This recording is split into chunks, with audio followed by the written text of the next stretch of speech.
but I'm not gonna do that.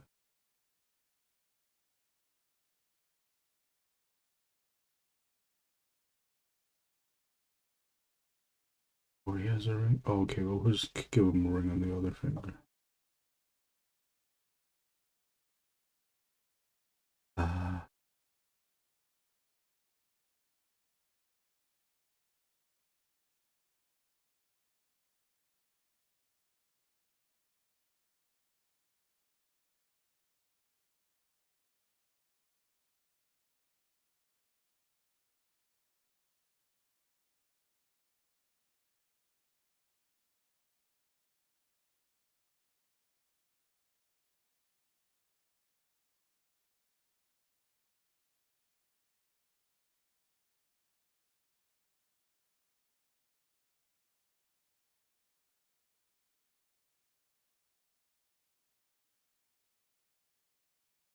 Shout out and thank you to Gene Bond for having me yesterday on his stream. Hope everyone enjoyed that. He is looking to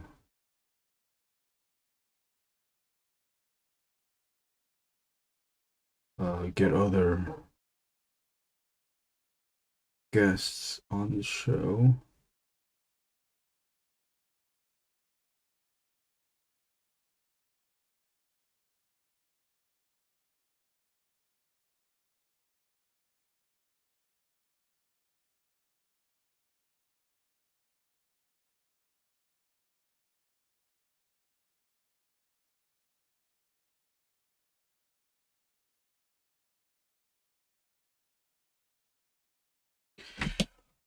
I heard the mail. Let me go pick up the mail real quick. I'll be back. 15 seconds.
Zero 3.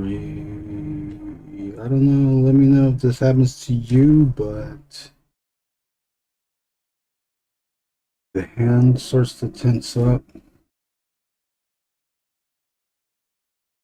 I'm trying to control the pen. If your hands or fingers tense up, what if I do it closer?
I need to get rubber grips or something. I think my grip pens too hard. I think I grip my pens too hard and my fingers hurt later. Yeah, when I'm holding it tightens up here, and then it also like it tightens here and along this section too. Let's add some black just to see. I know this is marks it.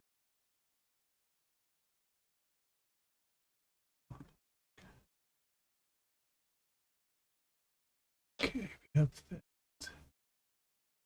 I think we can go down here for some spot black. Not spot black, but just shadow. Shadow area. Like this, so you have this grip. I used to have it way bigger, but I think it was making my hand my hand worse.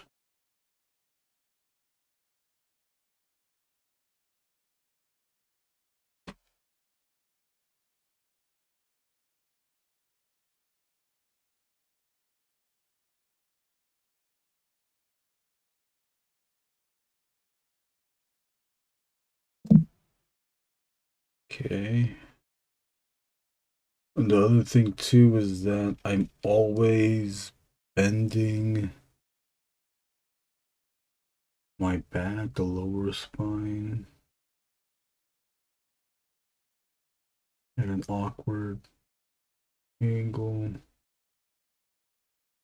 Like the shoulders on this side and then the hips are on the other side, so my lower back,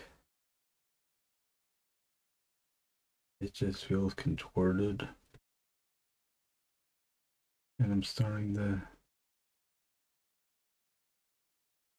feel the pressure. It doesn't hurt. I just noticed the pressure, but I think that's gonna affect me in the long run. Let me show you.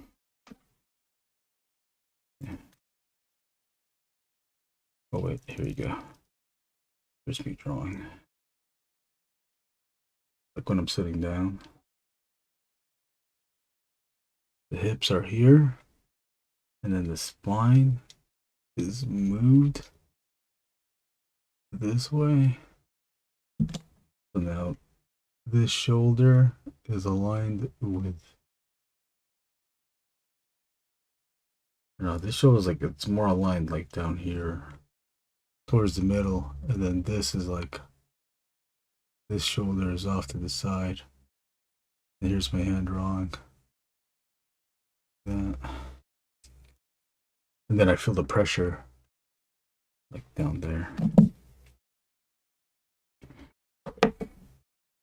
I feel the pressure, and then like it starts to get uncomfortable. What's up, Gene Bond? Wow, spine is crazy. I like this. This is a good figure. It's like one of the first figures I was using for reference. Thank you again, Gene Bond, for taking the time yesterday to do the live. This has three sections on the torso.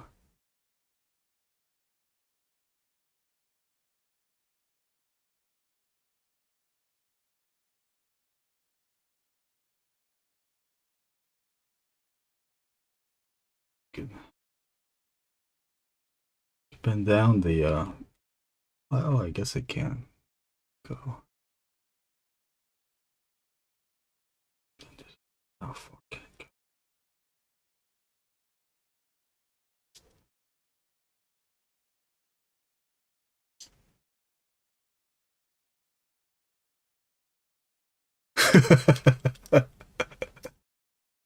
Just lay on your bed, flat on your stomach, with my feet up.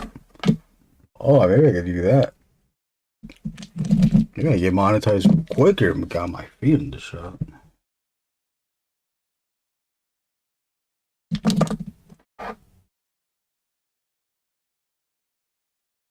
Draw like this.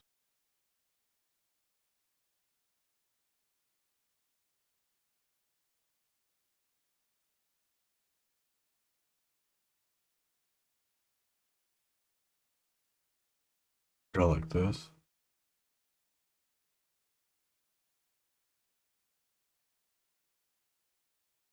Oh no, well, I'm gonna be looking. Look down and then have the camera. Then look at the camera once in a while.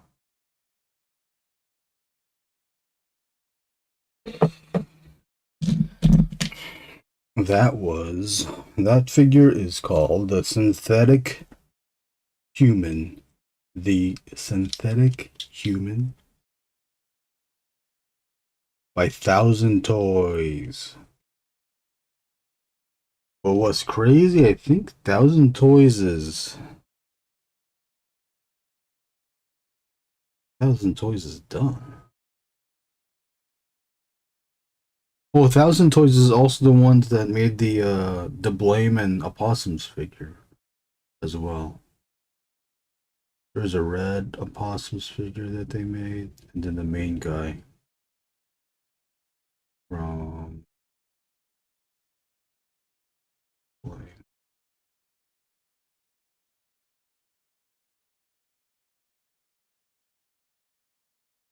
Back to the 08.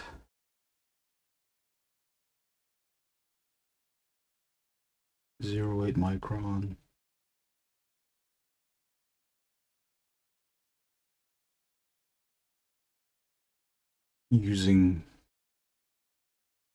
Applying pressure on its side rather than from the top of the tip. I use the side of the tip just so that I can get varying line weights instead of a dead line. A dumb line, is that what they call that? See, look at that. I don't know if you saw that. I need to get closer. Maybe I should get closer.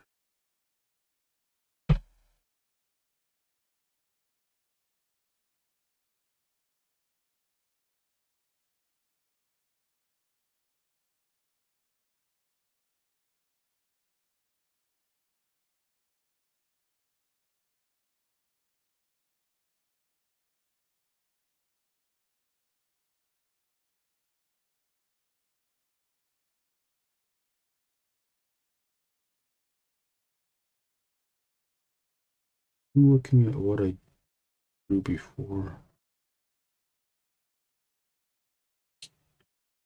I'm also not obligating the lines to what was drawn before, kind of just using it as reference. But then also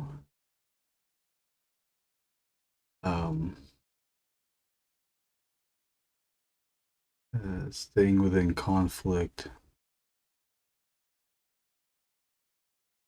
thinking about just inking what I see on this versus using the inks from the previous one. Oh, maybe we should do this.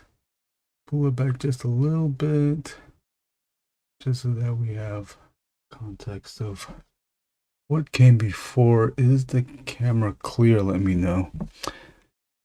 We'll go to Japan. Maybe we'll get it in some shop. Oh yeah. Maybe they'll still have it there. I'm not sure. It's kind of an old figure, but they did reissue it. Some years ago, maybe like 2 years ago. Learning can draw.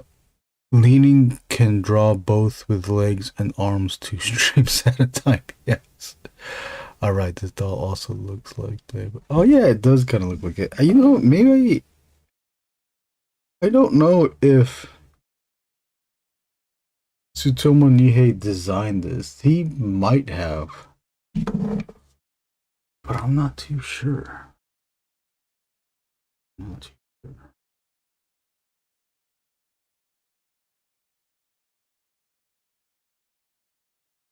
It does kind of look like his face though. The blame figure looks. The face is very a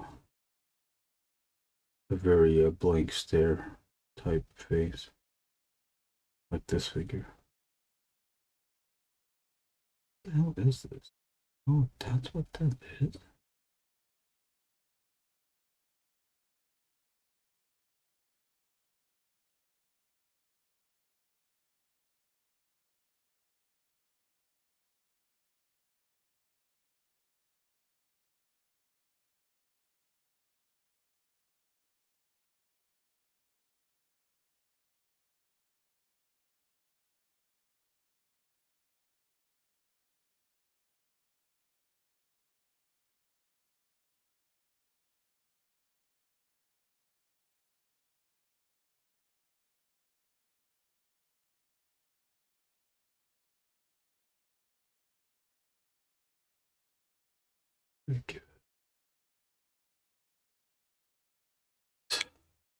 Similar kind of dolls, yeah. Oh, you think he was inspired by those dolls? Maybe.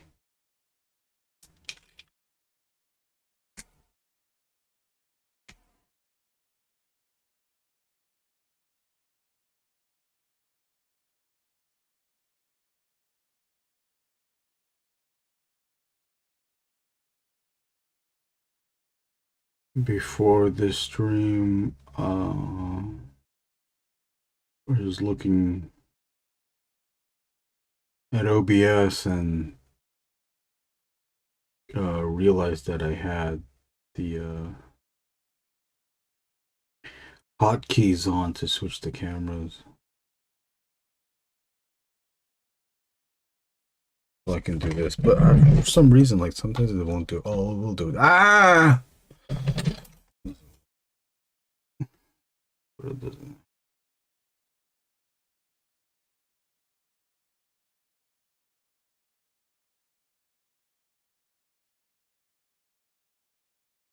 Maybe I don't have to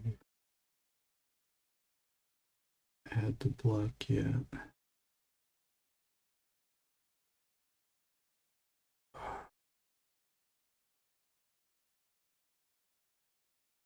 Another thing I've noticed too.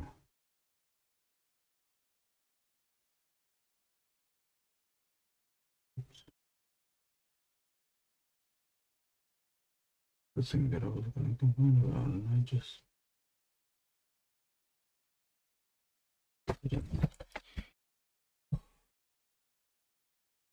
I don't know if this is a trending thing or if this is a norm thing, but when I've seen artists now, or for a while now, when they're drawing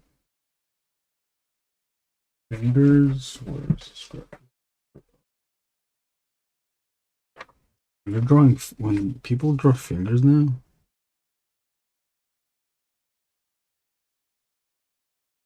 what? Oh.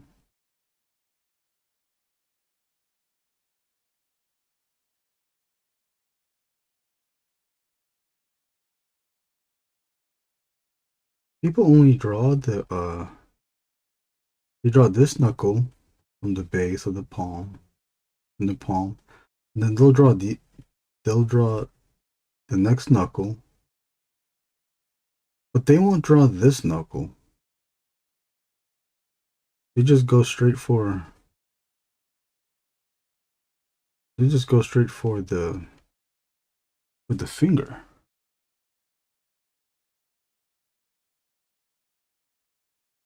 They draw this. They draw this. They don't draw this one.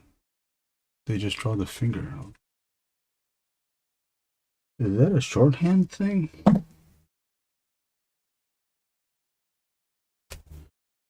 I'm incorporating it here to see. Maybe it is a shorthand thing. But in the back of my head, I keep thinking that it looks like there is no knuckle there. There is a knuckle. Am I a freak?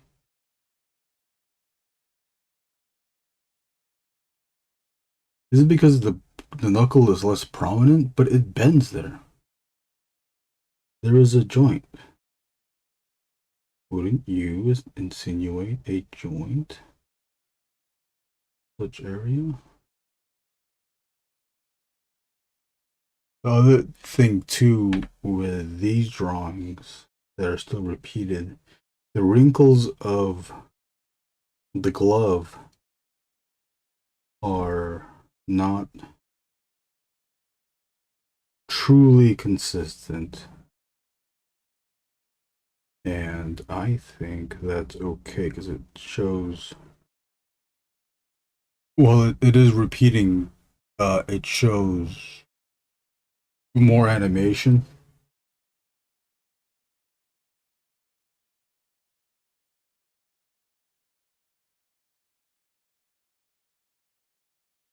Not static images getting repeated over and over again, which I'm not mad when people do that.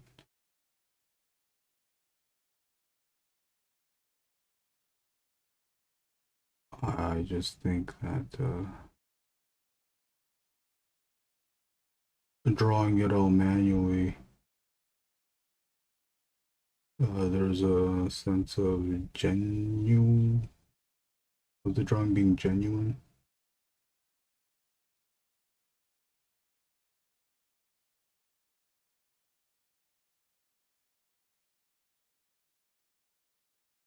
That's just me.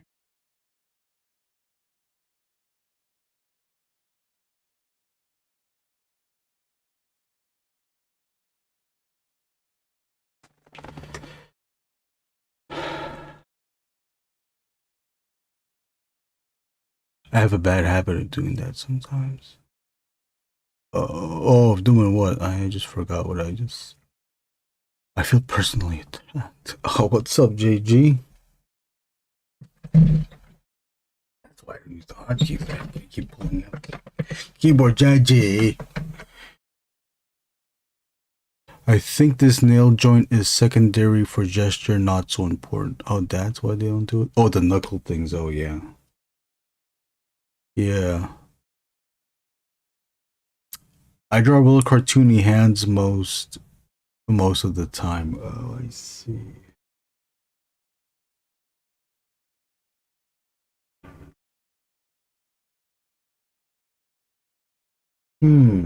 What is the compromise? I'm trying to think of what could be the compromise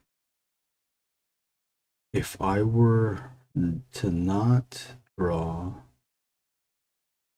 that knuckle here, which I'm not doing. I'm not doing it here. The compromise would be, oh, see, but I am drawing it here though.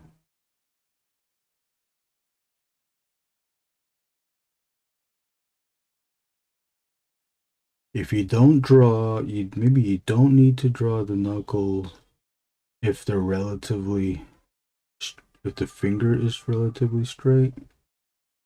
But in this instance, where you have the knuckle here,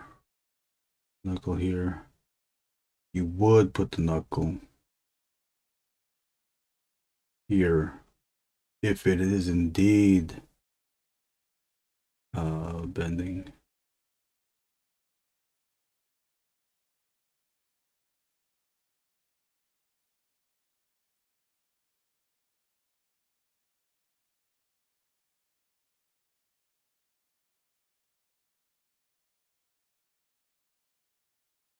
I always try to notice what other people are doing when they're drawing. That's one of the things that I noticed that they do when they're drawing, and then that influences interpreting things that are viewed in real life. If that's shorthand, And if that is unnecessary to draw, what other things are relatively unnecessary to draw, even with a more relative, realistic approach to rendering things?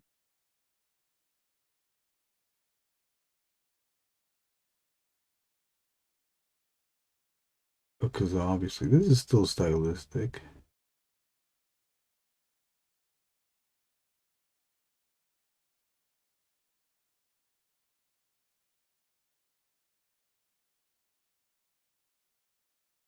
Stylistic in the sense that, you know, there's no such thing as black shadows. Like this. Shadows don't crosshatch in real life. But it works in comic book. Okay, I have to remember to do it here too. Do it now. Good.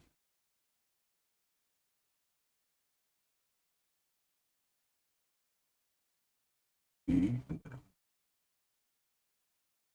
Punch that up. Below.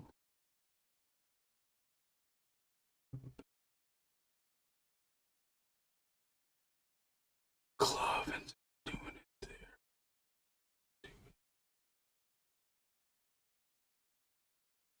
Do that. Let's go to a 0.5.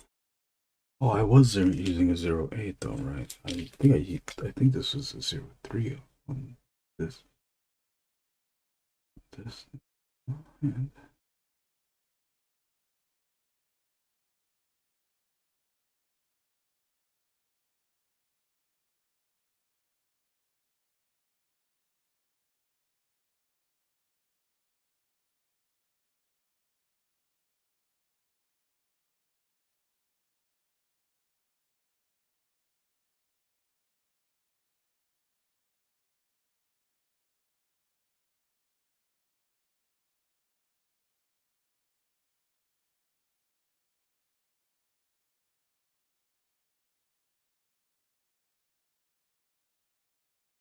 And next frames.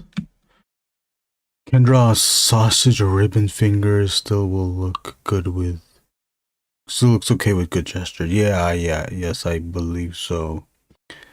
I agree. JG, yeah, I think it depends on your intentions. I like these clapping hands. Oh, thank you. Clap, clap. Interesting knuckles kind of add realism, age bones, and aggressiveness. Yes, they do. And it's again another thing that I rely on with adding the detail. It's a good drawing if there's detail in it. That's what my small brain thinks. JG, also, how much will the reader see these details once it's reduced to comic size? Right, it's gonna be very, very small. Almost maybe probably too small. If this is half the page and this is another half, this is what? Just under a quarter of this, so this is 1/8 of a page. Yeah, that's probably gonna be small. You know what I should have done? I should have took a photo of this and printed it just to see. Maybe I will do that. Tito Miranda, glad I caught the stream. How was WonderCon? WonderCon was nice. Met a bunch of people, met followers, saw old friends, made new friends, sold some stuff. It was a good show. It was a good show. Could have been a better show, but it was a good show. I did make the table back on the first day, which I'm very happy. I'm glad to brag about that. Fox! Gene Bond writes, so learning to prioritize gesture and shape, I can make details eating readability of the whole thing. Lost fingers and a bucket of nuggets and a bucket of knuckles. Bucket of Knuckles. Then what, Knuckle?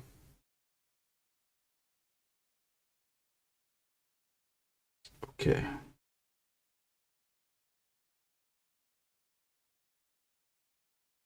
I do like drawing Knuckles, though.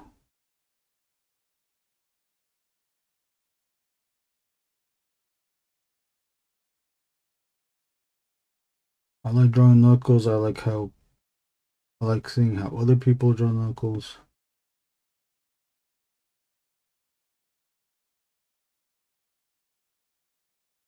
One of my favorite Knuckles Knuckle drawings is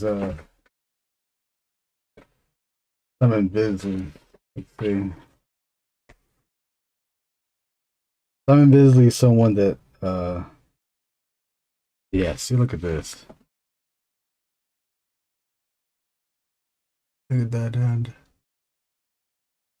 Oh no, my fingernails dirty. Huh? It's dirty.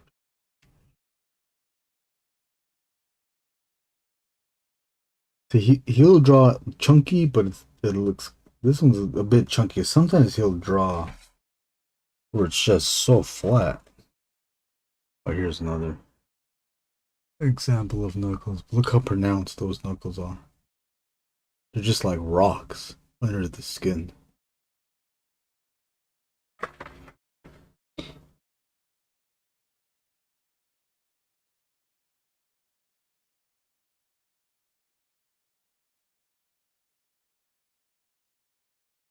Talking about Knuckles from just Sonic the Hedgehog? Yeah, I'm talking about Knuckles from Sonic the Hedgehog.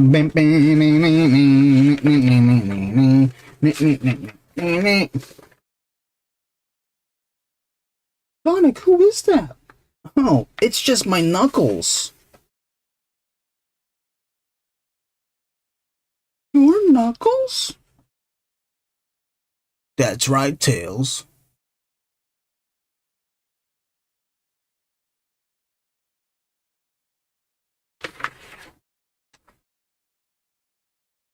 Look at the lack. A lack of Knuckles in this hand. Why? I think why? Because it's far away. And it's so small that he didn't have to draw it anymore.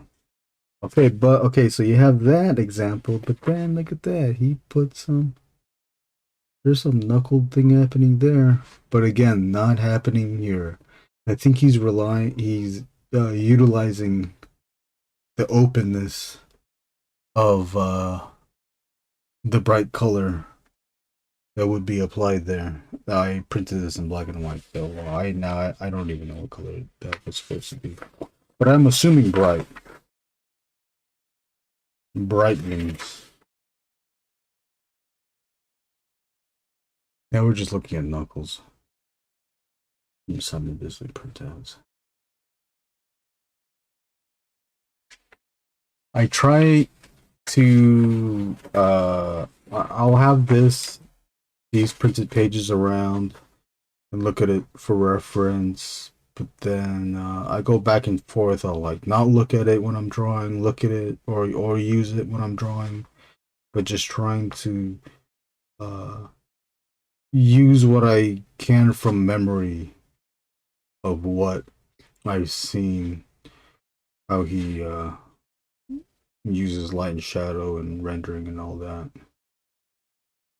so that I won't outright copy him. I just want the drawing to evoke the sense of it.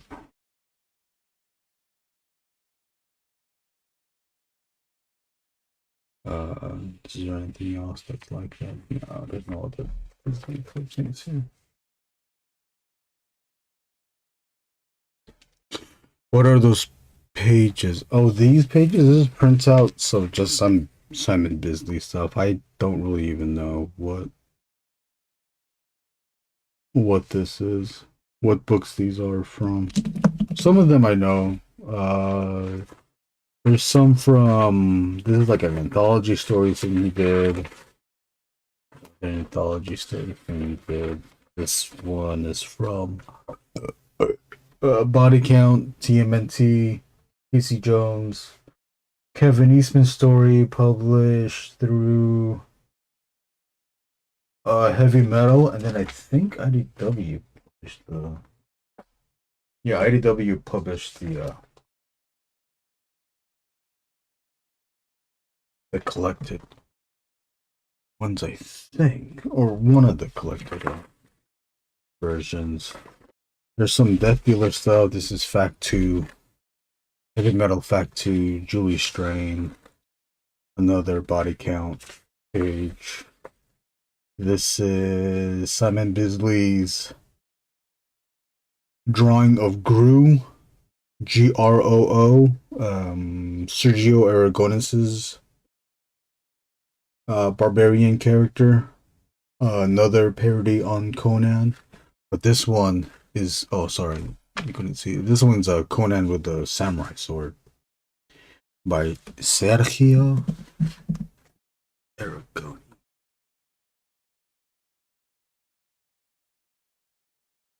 I think this is how you spell it. And the character's name is Guru. Silent, no dialogue comic. Easy to read. Fun stuff. It's comedic. This one's obviously Lobo. More Lobo.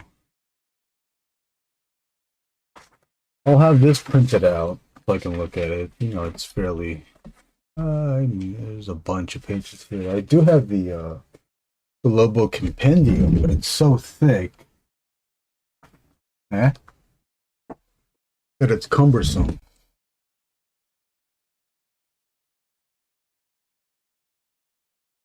Oh, I feel like Ewan. Look how thick this is. I don't know if this is all of it. I think this is all of it, but I'm not sure. The Keith Giffen stuff is good, but obviously, I'm here for all of the Baiseries.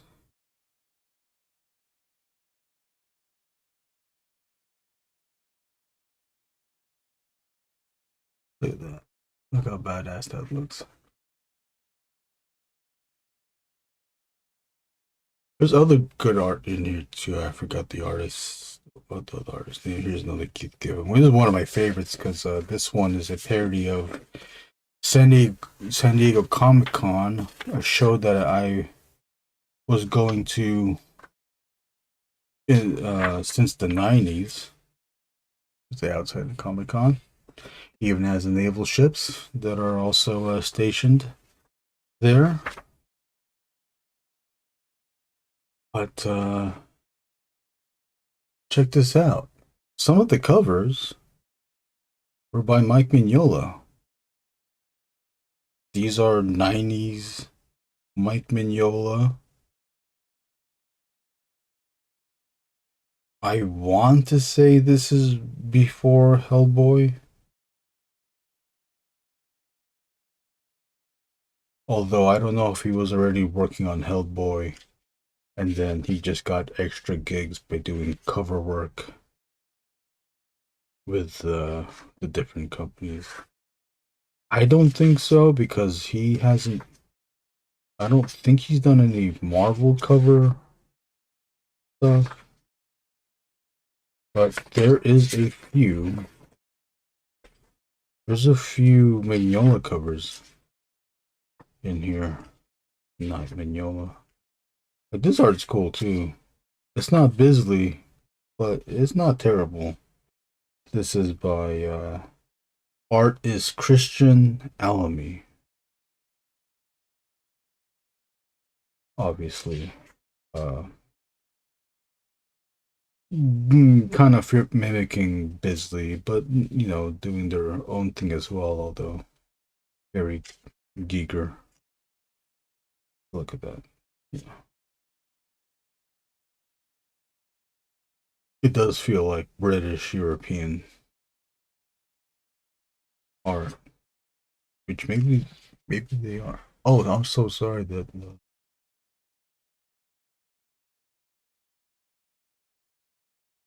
Yeah, my hand's all contorted too. like trying to hold this up. See this. This is cool. Like Bisley wouldn't draw stuff like this. Is the cover to this? Here I'm hoping like, yeah, look at that. Cool. Ah, come on. Eesh. Oh shit, do we have any other? Of course, when I'm wanting to show this stuff, the covers don't show up. Well, maybe it's back here, huh? I'll look for the other Mignola coverinos. I always get distracted when I do these lives. I can't help myself. I can, but I don't. Un-American Gladiators, another Mignola. Look at that.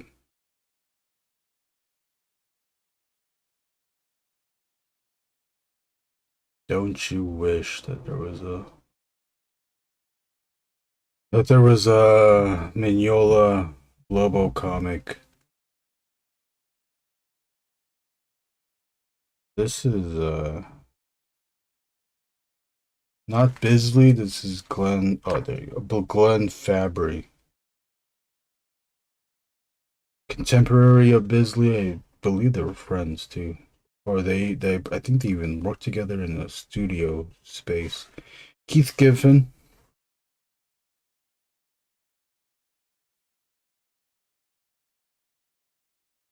Kind of have to get used to it a little bit.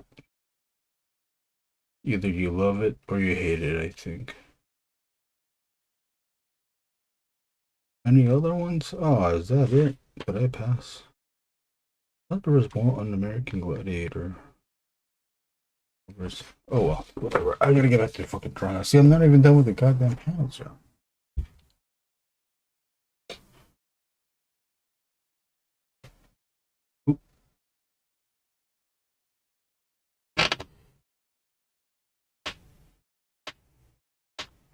You print them for inking example? No, I print these for reference.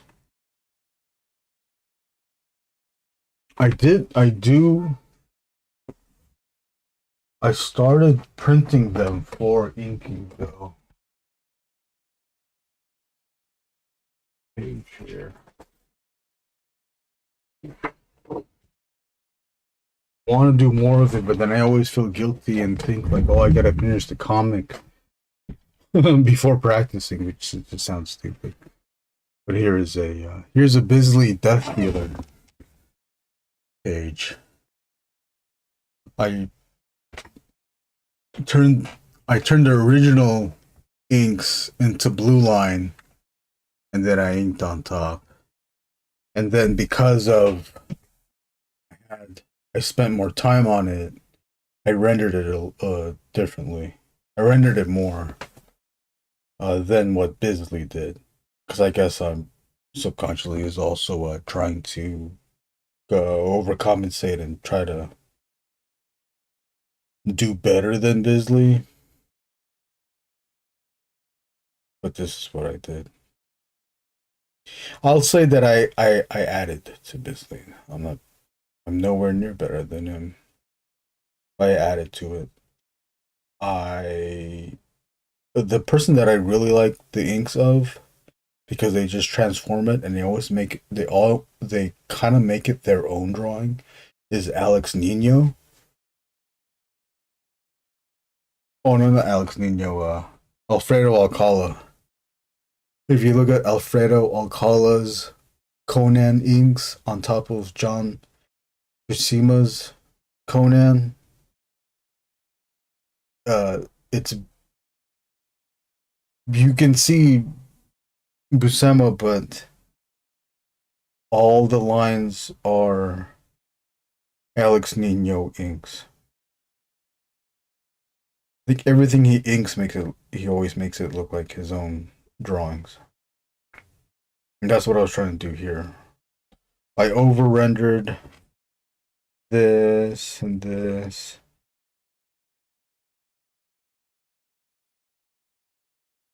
What I also need to do too is that I lighten this to the typical opacity that I do here. This is at 25% opacity. This was also 25% blue line opacity. But some of the details get lost and I can't figure out some areas I couldn't figure out like what was what, especially down here. And where else was it? I think up here too. I was confused as to what was anything. If I was to do this again or on the next one, I might raise the opacity to 50% and then ink that. Because I'm not gonna do anything else with this. This is just practice. Here's a little bit of the process revealed. Drawing the contour of this tentacle, slimy tentacle thing, and then rendering, cross-hatching up here and here. But also, I think, if I do that, there's some sections, I think, in here too. Oh, especially that. And some sections here too. Oh, this, I know this isn't these series of tiny lines here. That's not a, Bisley didn't put that there. I put that there. So when I'm rendering this stuff with the extra lines that I add, I'm trying to replicate something that Bisley would do. Oh, and then this spot black, I just use a Sharpie. I'm trying to conserve ink. This is also Sharpie too. This one was ink. This whole shape right here, that's Sharpie. This is also Sharpie as well. This is practice, not to be gracious with it. Well, let's go back to this. Thank you, JG. Lol, we burped at the same time. Synchronicity. Burp over the ocean. Next time we'll have a burp session on the Gene Bond live stream. Do you lightbox them? No, I just those. I just printed out blue line. I turn the ink lines into blue line, lower the opacity, and then I ink over it. I do have a light box, which I used to use. I did it with an older comic called Vile, written by Warrick Walker. The solid rock forms, yeah.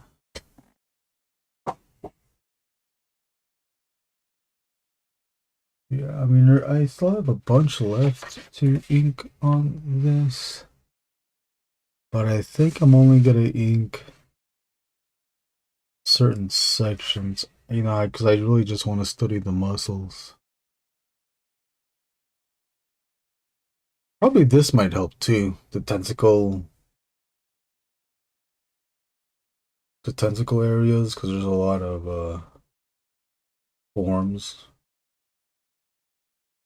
a lot to render with the hatching. That might help. This rendering with the shadow and the light might inform how to also approach the muscles.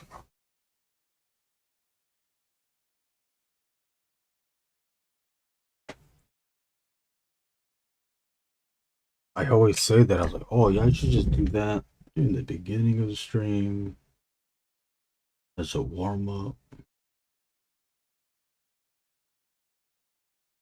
But then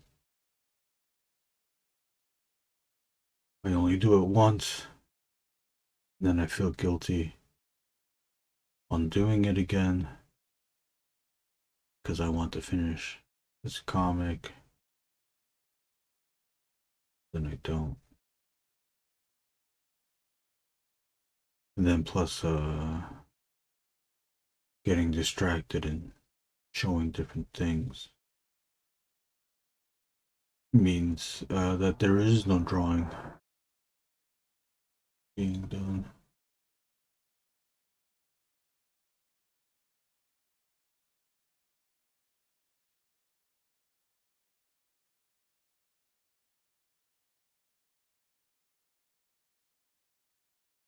Another thing I think of too and apply some of the time, because I just want to figure out why that approach was taken. There's art that I don't like, styles that I don't like, and just looks that I don't like. I guess style that I don't like. And I will try to figure out. I know why I don't like it, but I'll replicate it to some extent because I'm trying to figure out if I can indeed like it. And if I can figure it out, or at least if I can figure out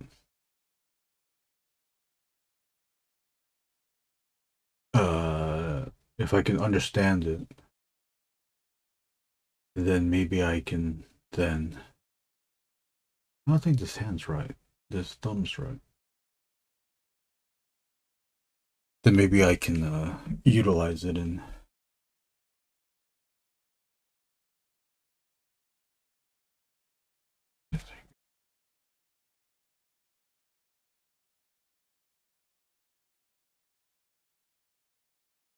I think this thumb is too far back.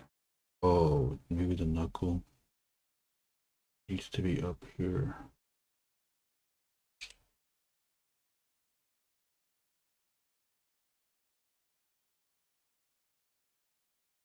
I see what now the knuckles, now the thumb's too. You know what? Rugged. Just get her over with. What's the latest style you tried to replicate? The one I can recall is did it here is Rob Liefeld, because Rob Liefeld's figures look like they're saran wrapped with the contour line, and then on the inside sections he fills it in to make the sections of muscle, but the whole contour of the body is just like this one continuous line. Now what I got from it is that if there is a continuous line, although I add the line weights. He adds line weights too, but they're too thick for my they look too thick to me. I will add line weight where I think is appropriate. He adds line weight where it's just always thick. Even when the line weight is thin, it's still thick. So I'll do that here. So let's just add all the contour lines.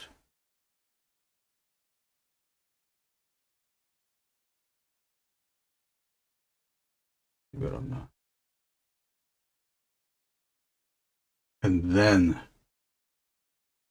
fill in all the sections of the individual body parts. Yeah, and it works. I don't know. This is a great example.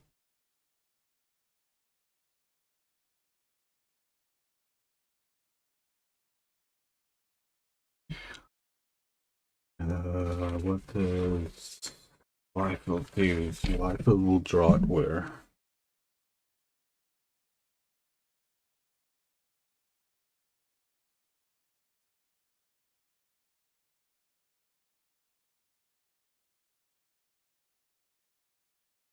This is the pelvis, groin.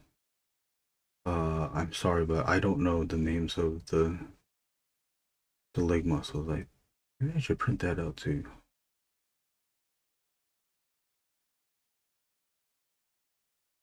This is the inner thigh. This is the outer thigh. This is the knee.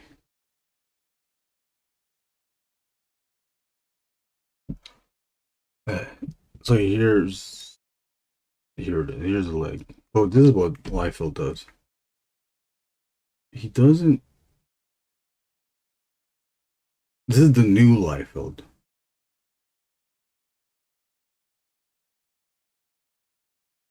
Feels like he's like just doing this. Let me be just a little bit more exaggerated than him. Just a little.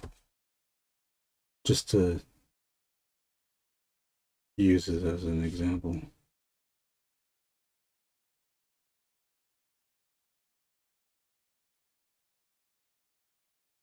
See how almost like so flat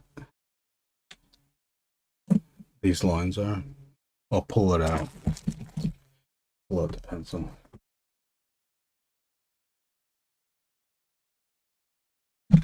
But here's the weird thing that he does.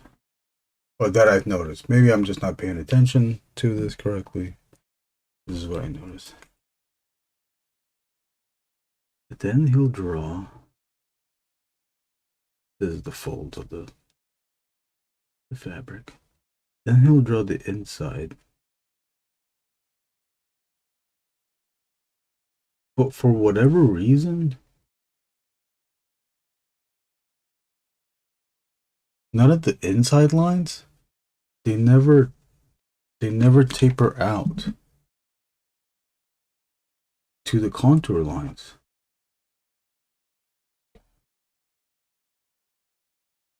Like, this doesn't seem like that.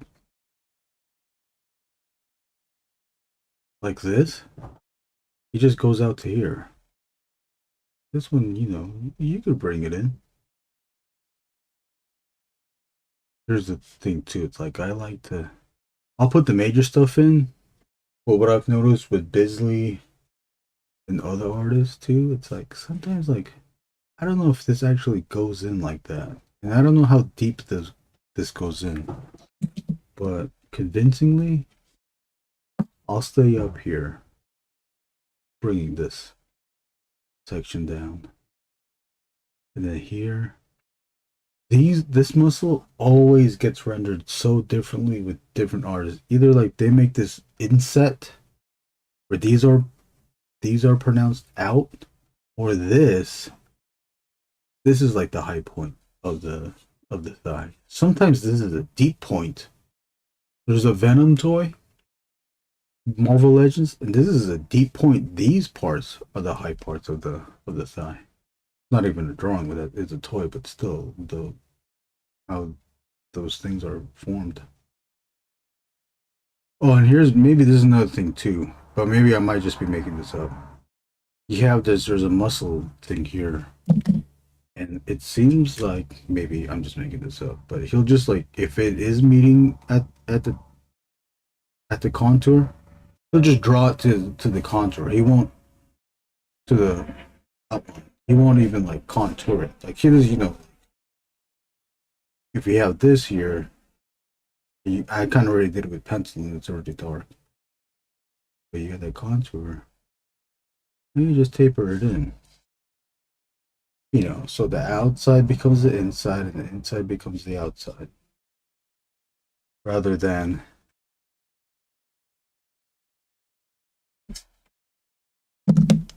having this and this not even meeting that. They're like almost two separate things. Maybe some stuff like that. I always never know if I look good examples, but then like doing it here now.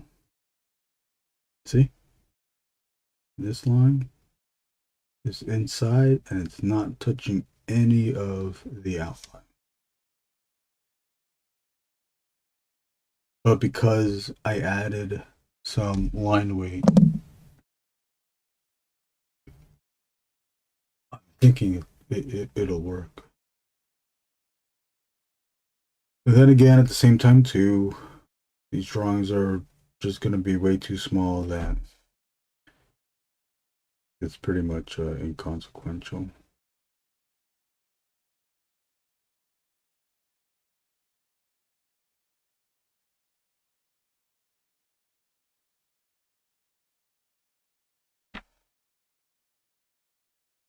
And stuff like this used to bother me if, you know, the line weight just breaks because I'm using the side of the pen. I don't care. I care a little bit.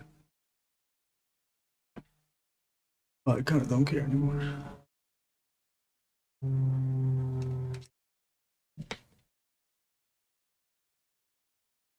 Go look at recent life-filled stuff and I think you'll see what I'm saying. I hope you do. Tino Miranda, the panel layouts look great on this page. Thank you. What's up, Bob? Clap, clap, clap that ass, smack it back, rub it up and down, lick it good. Gene Bond, kneecaps, great nuances. Thanks for sharing. Really? Most definitely, sure can.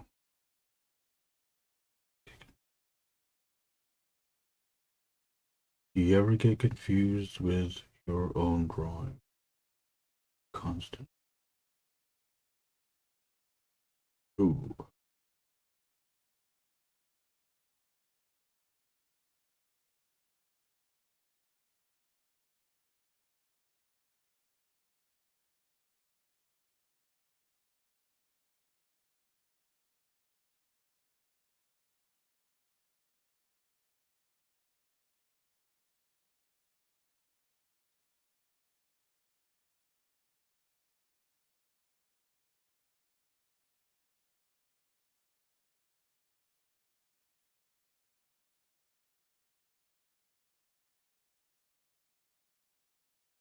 Yes, it's thinking.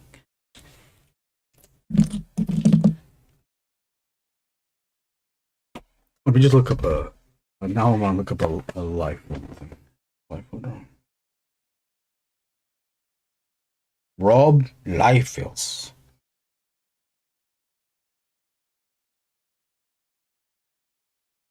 Rob Liefeld. Rob Liefeld.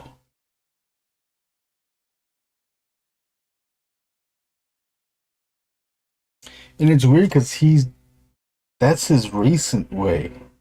That's his 2000s way of drawing.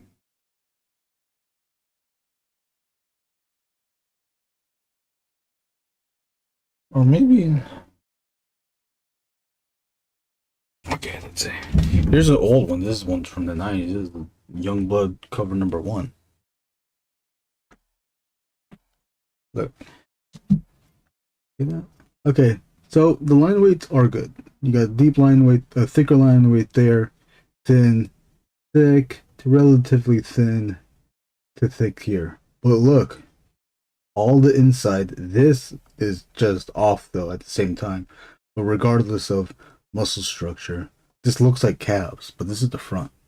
Regardless of that, look the inside muscle sections. Don't touch that. They do here though. They do here. Down here. But notice this line weight, how thick it is. It's just abruptly thin inside. It didn't taper in. Maybe that's just a nitpick. But that. Okay, maybe that's just one example. We go up here. This muscle group. There's a gap right there. Where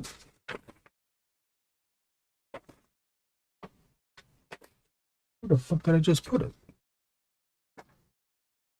Oh, there. There's that gap. There's a gap right there. Look, he did it. But he accentuated that line. I only put one line here. I only put one line here for the example. He rendered that line. He added to it. He made that really thick, but still there's that gap. I'm doing that saran wrap thing. See, but look at that. This one's better. There's a line break there, and it gets thick. But let's go. I'm just doing this blindly. This might be a bad example. This is kind of at an angle, but look at this. Very thin line weight. It gets thick here, but it's just so still thin. But then again, look at the rendering here. Doesn't touch anything out there. Rendering here. Rendering here. This muscles not touching anything in the crotch. You have the knee wrinkles out here. Okay, this goes in here. You get the bend to accentuate the bend. That's there because he has to accentuate the bend. You got the wrinkles here. And then again here. Okay, so there is the contour going inside the body. Look how it just, there's no tapering. It just shoots out. It just shoots to it, not into it. It just shoots towards it. Okay, you get the, see, but then you get like, you know, then it gets contradicting, or I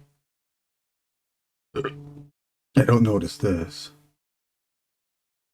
Shadows underneath the knees. It does taper. It is tapering it. Maybe it's just not enough tapering for me. But the saran wrapping is real. I don't know, maybe it's just that. That's just. I'm just nitpicking. Don't listen to me. Don't listen to me. I talk too much. Just stick to drawing. Yeah, just stick to drawing. It's what you do worse. Beige. Yo, stop it there. Beige.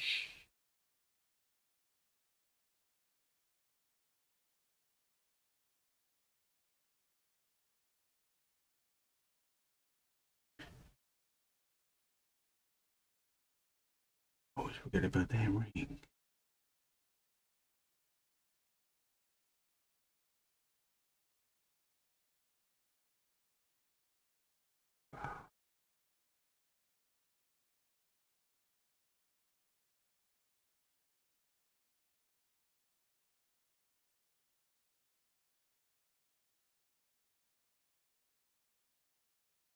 Can you hear the kid outside?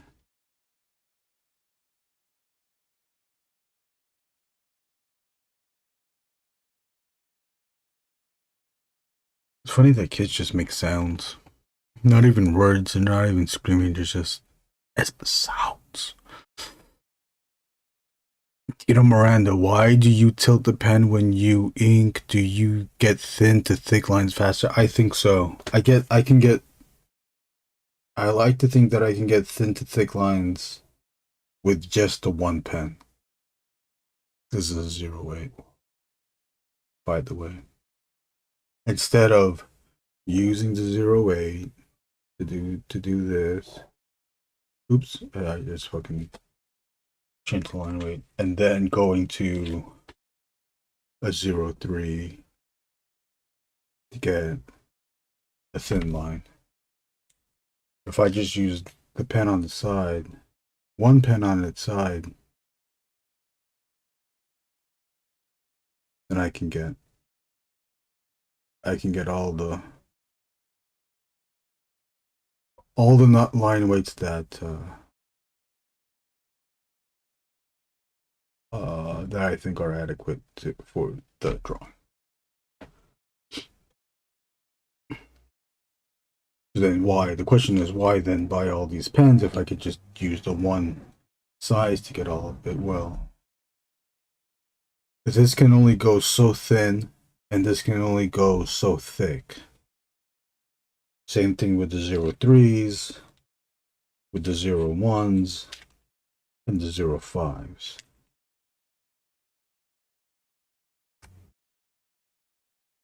But I'll stick to one. Like 08, yeah, it's all these ones. 08, 03, 05, 01. Those are my go-tos. I will use a 12 and a 10 if if the drawing calls for it, needs it, because it's a bigger subject. You need the lines to be thicker. I'm not going to, if I need a thick line, and this is the thickest I can do, if I need it thicker, I'm not gonna build it up. That's not for me. I could just then by that point just get the Tombow or a zebra, where it'll just automatically do that. But that's just one way of drawing. My way isn't the only way. There are billions and billions and billions of ways to draw.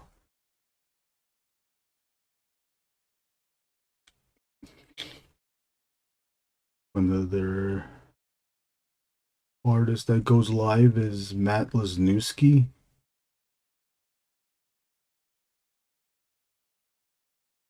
He builds up. He will build up his lines.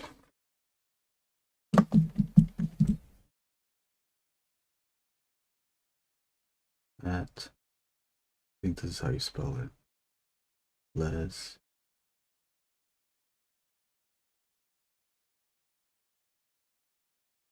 Lesniewski. This paper can do watercolor or ink. What brand is it? This is Bristol. This is Bristol brand. This is Bristol brand paper. This one. Strathmore Bristol, 24 sheets, 11 by 17, 100 pound or 270 giga matters. Wow, 270 giga matters. 27.9 by 43.2 centimeters. What's G/M squared? Grams per meter?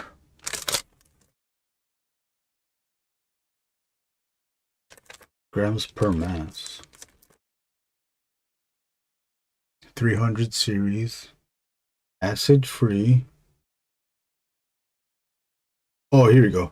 For creating comics, cartoons, and graphic novel illustrations. Pen and ink. Sans acide. I don't know if you can watercolor on this. I mean, maybe you can.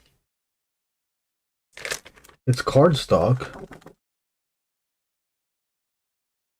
If you can see the example here by David Peterson, he penciled it.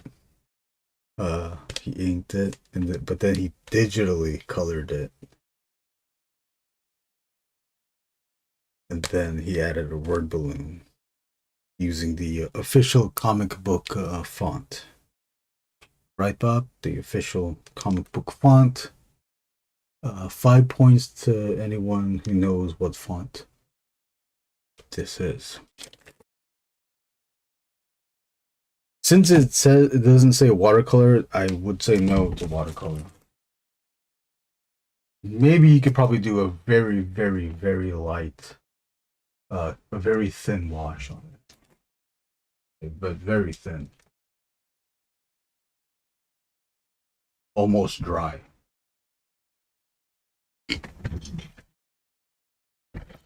Acid zines for good friends, yes.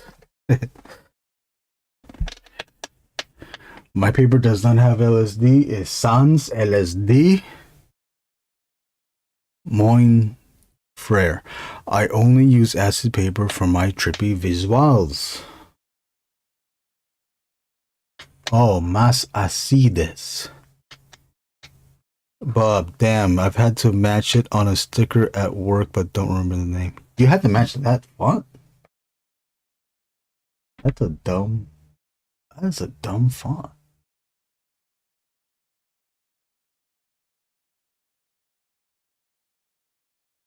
Like things I don't like that font, and then I'm thinking like, when would I use that font? If I had to use that font on something, where would I use that font?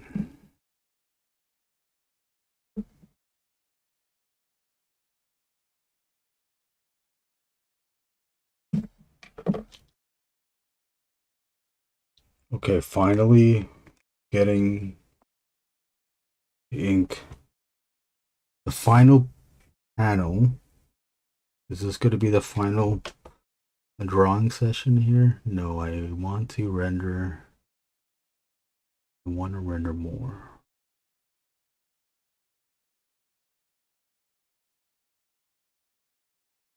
Oh, Bobo, dang it. I did on the wrong one. Oops. Bob Eric from Rivera was talking about Stuart Ing. Did you go to the new? Have you been to the new store yet? The new Stuart Ing store. I think they're near their old spot, but they moved. Let me get the flyer.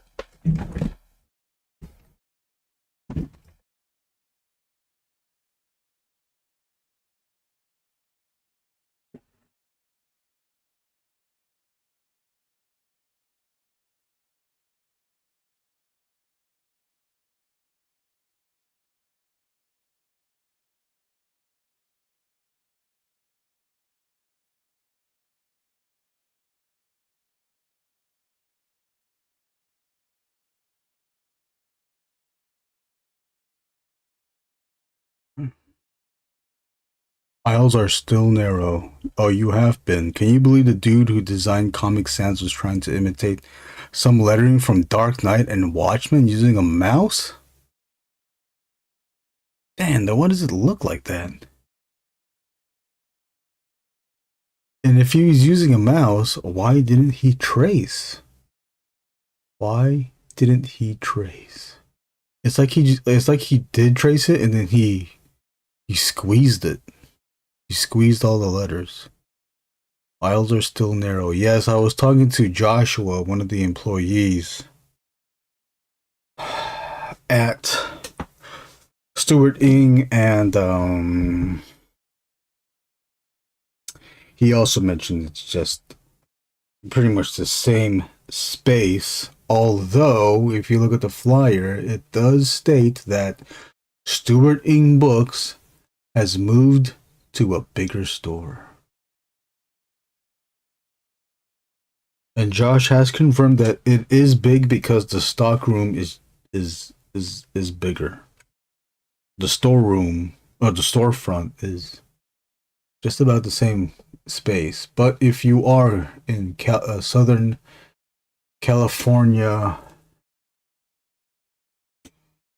near LA, Long Beach, Carson, Torrance, you can visit Stuart Ing Books, 22301 Southwestern Avenue, Suite 101, Torrance, California 90501. For your bitch ass.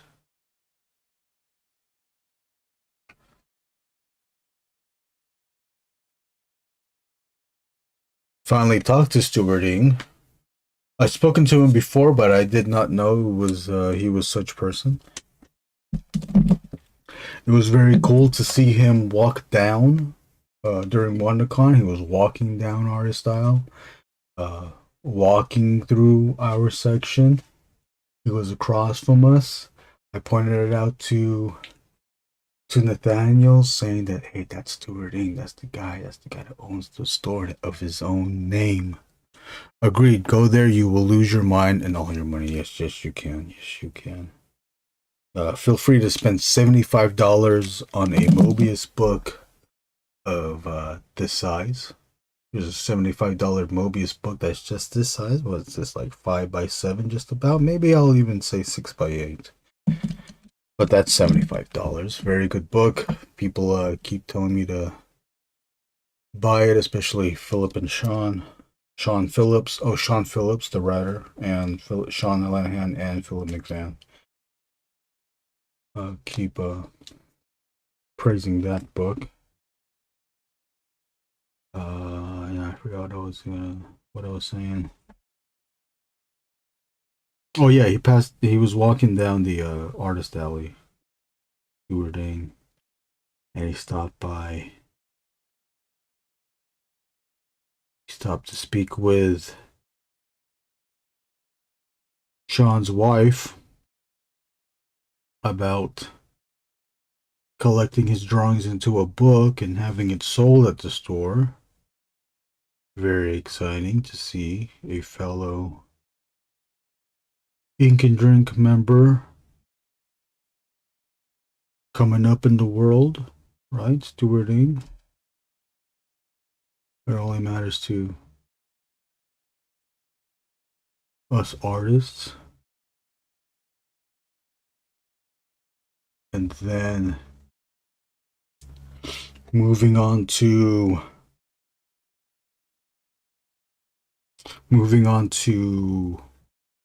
Nathaniel's table. This is the way it was in San Diego. I wouldn't have gone. Sean's booth, Nathaniel, and then here's me right there. And this is what it felt like the whole show. And then so then he was at Nathaniel's booth. Nathaniel was able to sell him on Sewer Boy's book. So JG, Brunson, Bob, be proud that your work is at the home or at the office, but at least in the hands of one Stuart Ing.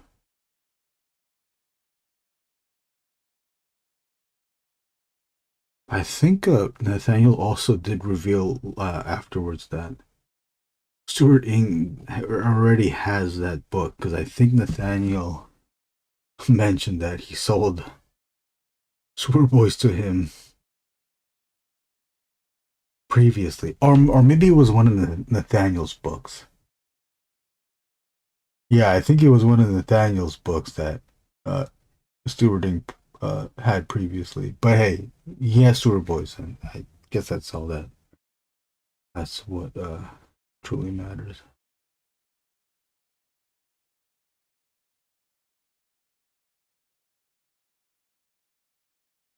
Yeah, so Stuart Ing.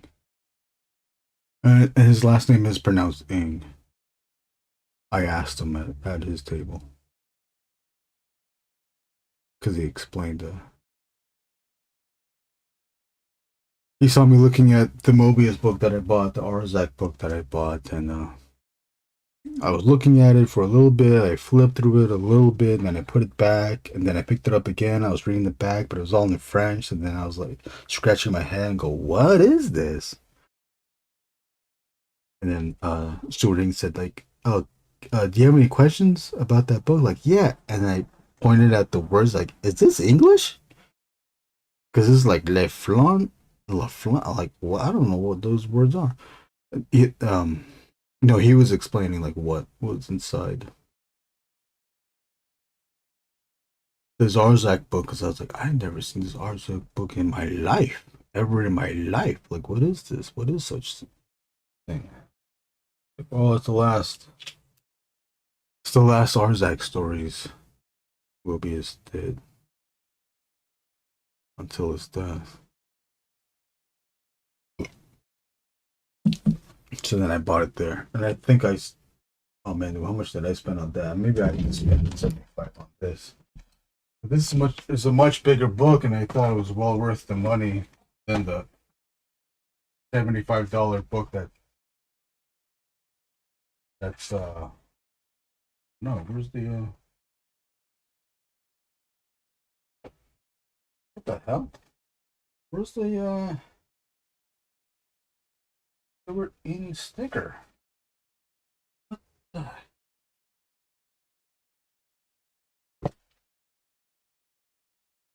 There's no Stewart ink sticker on this thing.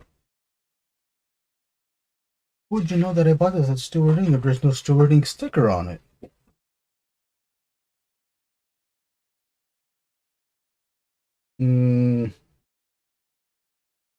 If I can read barcodes, then this is $76. It's 39 pounds. Yeah, what the hell? I don't see the Stewart ink sticker. I swear to you, I'm not lying. I bought this at Stewart ink. Oh, here's two books that I never showed yet. I didn't take photos of them. Briefly talked about it. I got the I guess treasury size Tarzans, $10 each. Joe Kubert or Kubert. Did you know it's Kubert now? I always thought it was Kubert, like the video game. I like Joe Kubert's work. He breaks it down fairly simple. He still flourishes with his lines, but easy to read. I briefly looked through this and noticed that there is a ape fight. So that's what prompted the purchase. Also, Tarzan is naked, which I didn't realize until I opened it again afterwards. $10. It is beat up, but hey, these were only $10. There was a very damaged Star Wars treasury size. Damaged to the point where the insides were ripped. The page was ripped. Several pages were ripped in half. Here, they were torn in half. There was a tear in the middle. The pages were still intact in the spine, but each page was ripped in the middle. I didn't buy it. I think that was. They still wanted $10, maybe $7.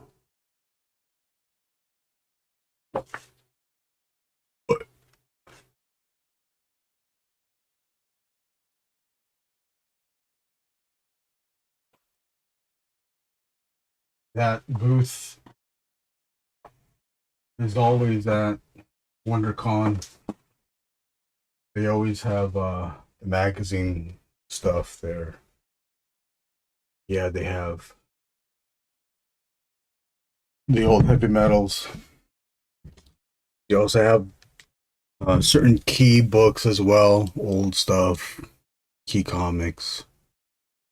And they do have better quality, better preserved treasury size stuff, but those prices are higher. Maybe 2018, almost 10 years ago, I bought a good copy of Thor, the Jack Kirby Thor treasury, and Kirby's 2001 treasury size, $20 each. I think now you can still, at that booth, he had different prices, but the lowest price for decent copies were $30 and up. I've seen some at least at $70. I forgot which ones were $70 though. But that's there. I wanted to get these EPHK books, but had same price. Oh, size price ratio you just spoke of. Yeah, I don't know. It's hard. I can't justify it.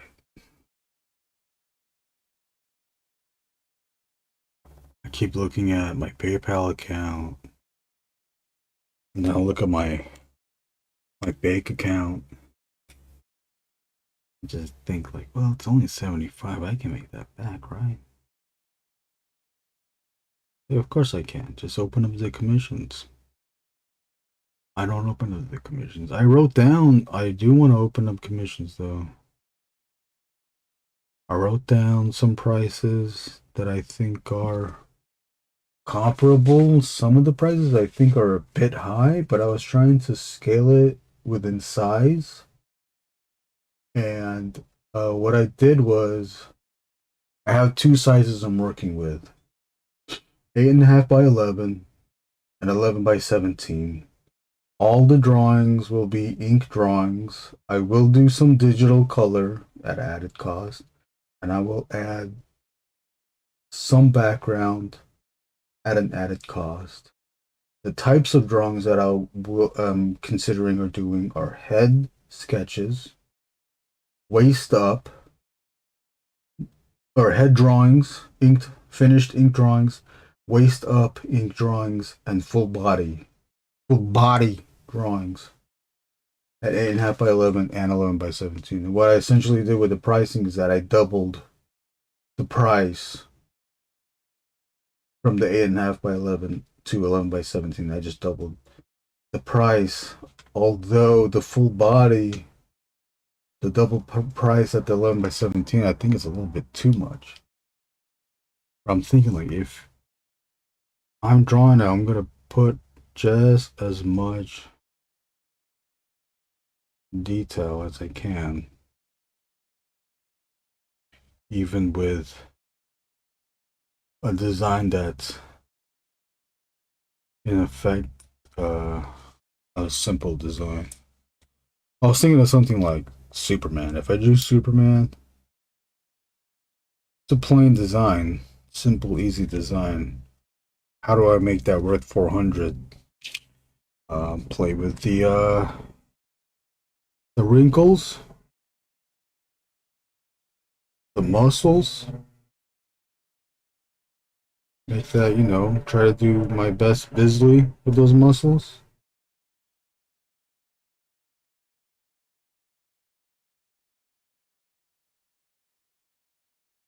The backgrounds are mostly I'm considering to do the backgrounds as mostly silhouette. It is an added cost, but I don't think it's that too much. It's enough for me to feel comfortable in doing just doing that amount of work. But it's also, I think, priced enough where it can, maybe I'm like killing the sale, but it's just enough where it's priced at where if people really want it, then they'll pay for it. If they want the background but don't want to pay for it, then that means I don't need to draw the background.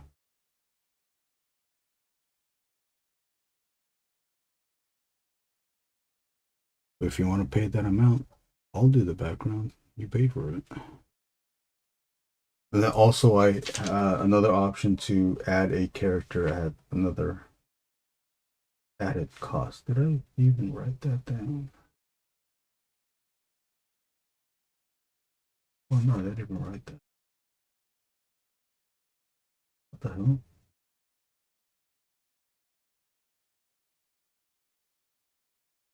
I would like to try the traditional colors. I just don't know what to use. It's like already an added another thing to buy. Colored pencils are markers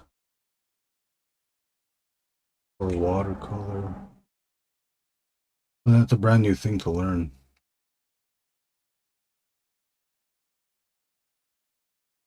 Is this all we need? I'm looking at 3 things. Oh, no, not 3 things. 6 things.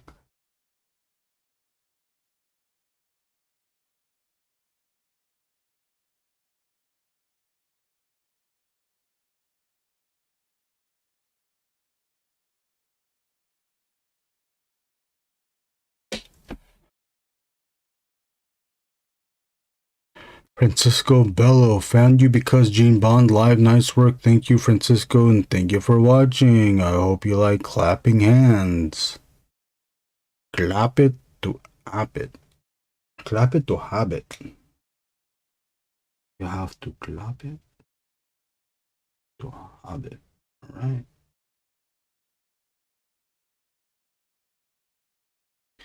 How long have we spent? We spent an hour and 43 minutes on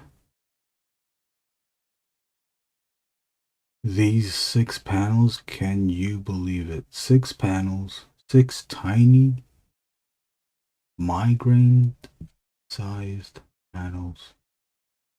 Cost an hour and 43 minutes. Boy, I guess.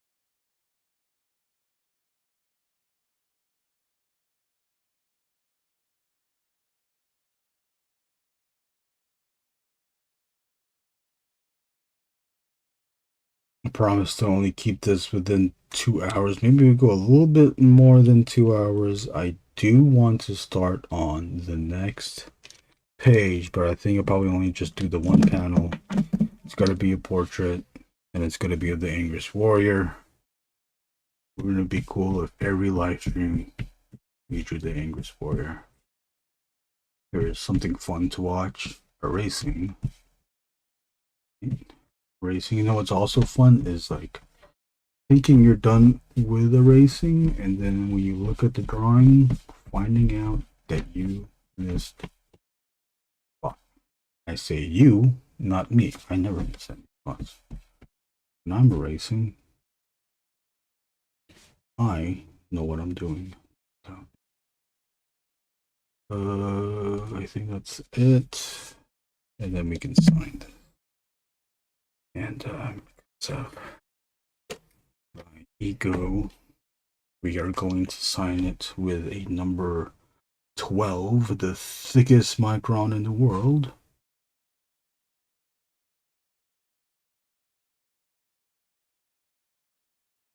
Bob might like this too. Bob, I reused your template. I messed with, I skewed the, I changed the proportions to fit the Mixum single page saddle stitch page, not perfect bound page. Perfect bound, it's a little bit thinner.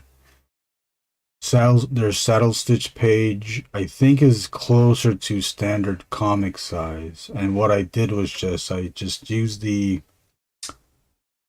I turned the PDF Mixum template to a TIFF file, so I could open that up in Clip Studio, because Clip Studio doesn't open PDFs. So I made it into a TIFF. Maybe I even made it into a PSD file. I made it into a file that I was able to open up in Clip Studio.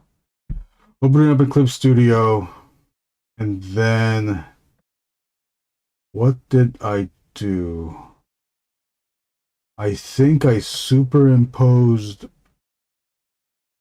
the Mixum template, that green and yellow bordered template, onto the Sewer Boys 2 template.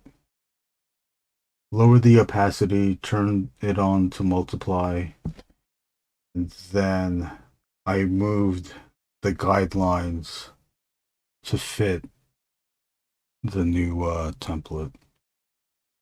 And I did that because it already had the 9 grid panel measurements in there, so I didn't have to figure that out. Although I still added, and it's not in here, but I added the circle diagonal line template that I also use, and I superimposed it on top of the Boys 2 template. Made the Mixum template invisible, and then moved around the oh, maybe you can see another one. Moved around the diagonal template. It fit with the measurements. Oh yeah, I guess you want to see the whole thing. Do the whole thing before I do the whole thing. You kind of see it. Oh, and here's the other pages.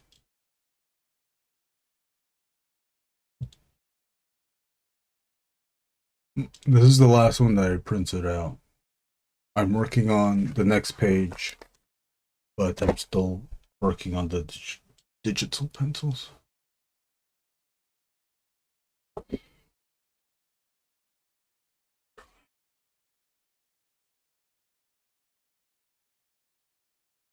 Oh, you know, it's yesterday.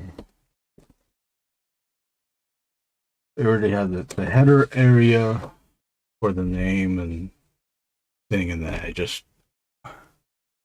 I have Angriest Warrior Crooked Crucible template, but then this one I was able to edit on the PC through Clip Studio, and since it already had the measurements, but also at the same time too. This is me like being compromisable and just, oh, come on, man, staying loose. They're not totally matching. The red line is from the dynamic composition template, and it's, you know, it's not exact, but it fairly matches it. It's matched here though, although it's a little off, but it's just so inconsequential. Do I want it perfect? Of course I do.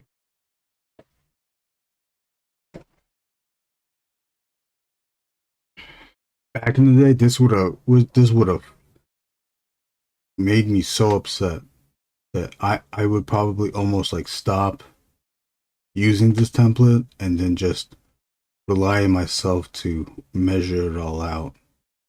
Even though my measurement, if I did it manually, would most definitely be off.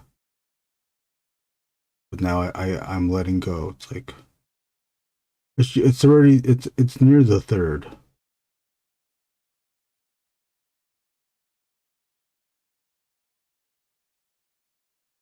But this is what we'll be inking.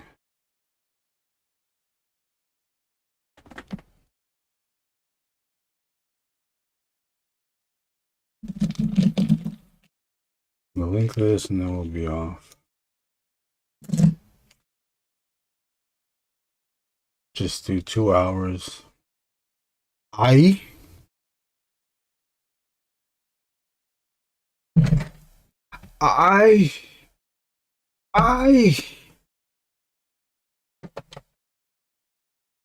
didn't. I just realized that I wasn't. Oh yeah, and he's doing that base because of the previous base, the gross out with the maggots showing off as maggots. Get it? That's why Warrick names them such name.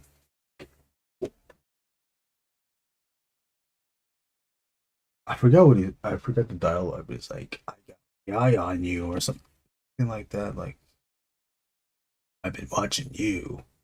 And then you turn the page and that's Warrior's face.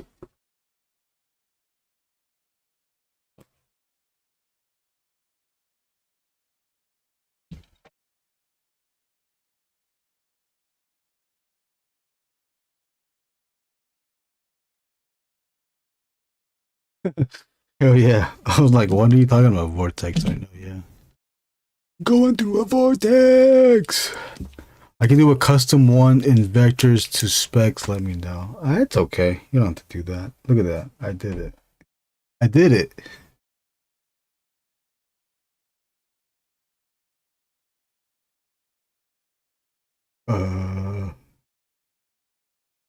What number am I going to use?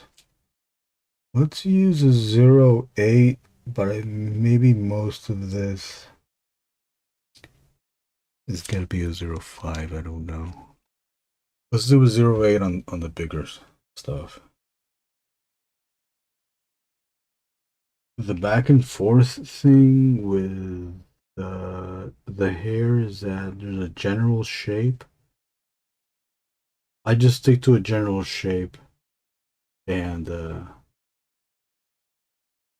because of that general shape, then I can just be as erratic as I want to be with the renders.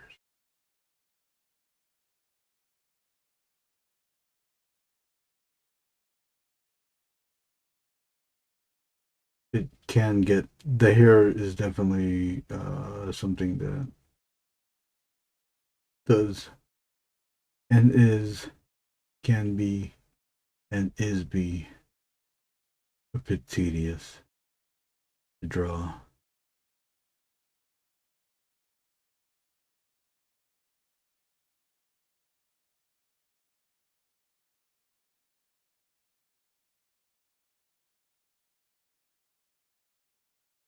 You're doing the side cheek things,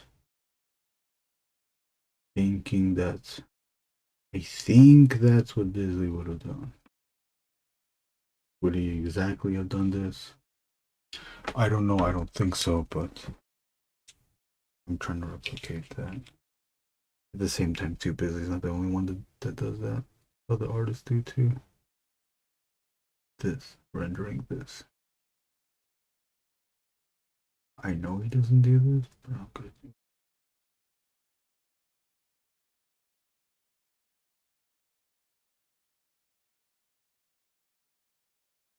GG, are you at work or are you home?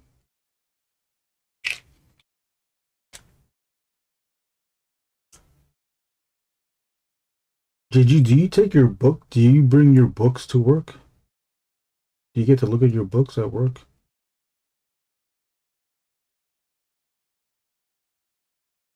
This one I should have used. Something smaller, but I'm too stubborn to change it. That was a 08. We're going to a 03. I'm gonna raise this up a bit just so the spine isn't crooking. Shout out to Anthony Soak for the word crooking. It is a funny word. And I'll give credit where it's due. Next time you see Anthony Soak, just tell him, have a crooking stay. Or tell him that your back is crooking.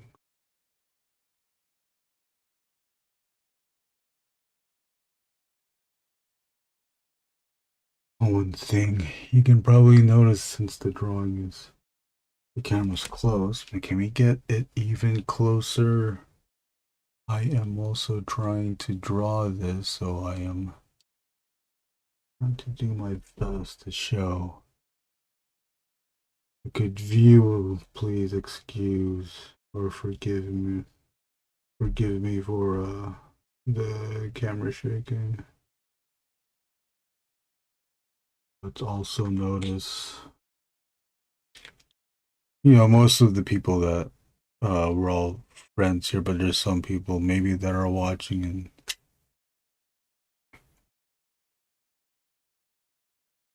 something to notice with inking. The pencils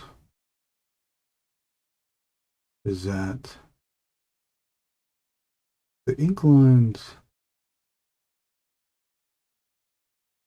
aren't totally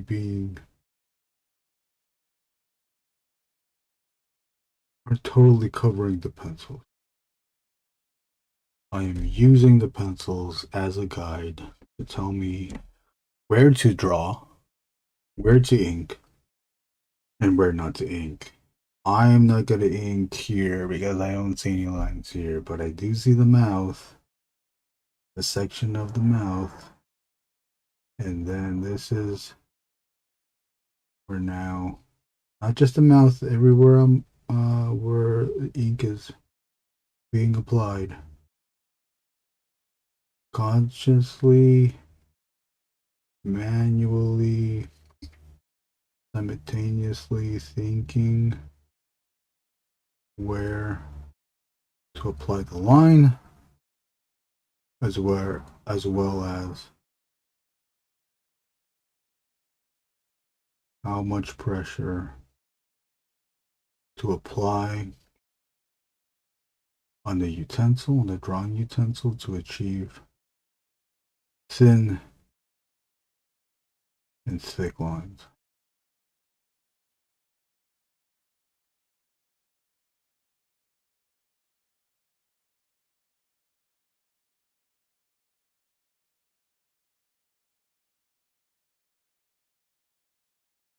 Now,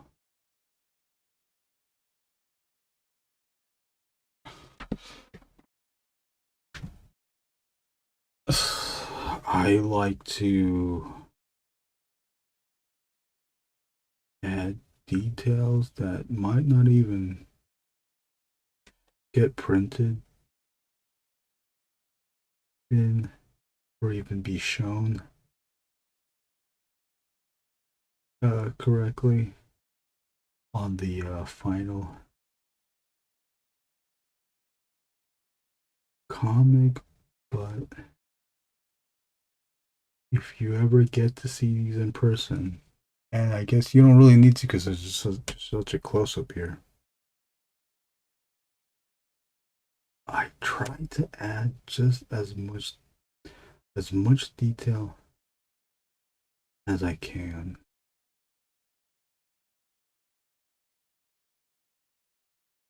I say I fucked that up. I went too close to that, but that's okay.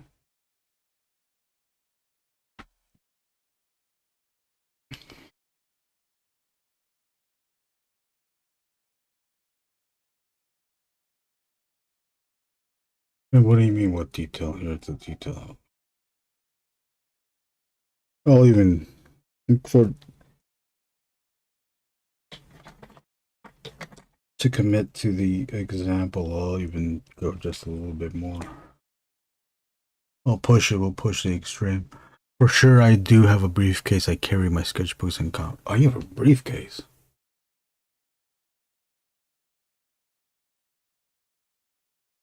Things like this. These lines like this is, I think, just way too thin. Once this is printed, I think it's gonna become more of a gradient than back lines.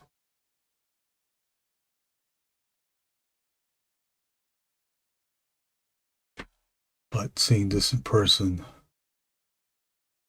if you get really close, that's for you. You get to see all these. Anyway.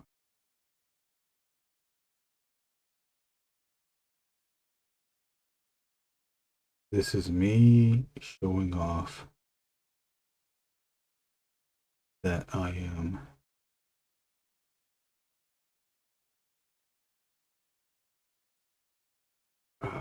essentially just wasting my time.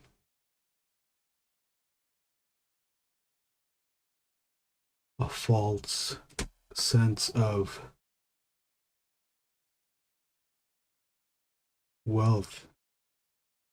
Look how much time I have to render this tiny stuff that no one else is going to see in the printed book.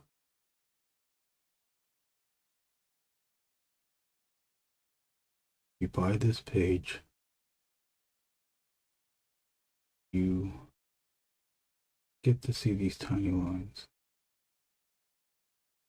If you watch the live stream too, you get to see these tiny lines being made.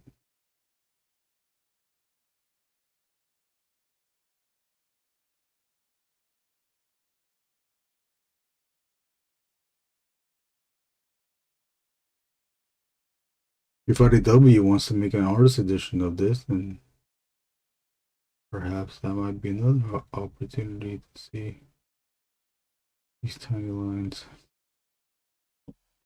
But I don't think they do artist editions anymore. The guy left.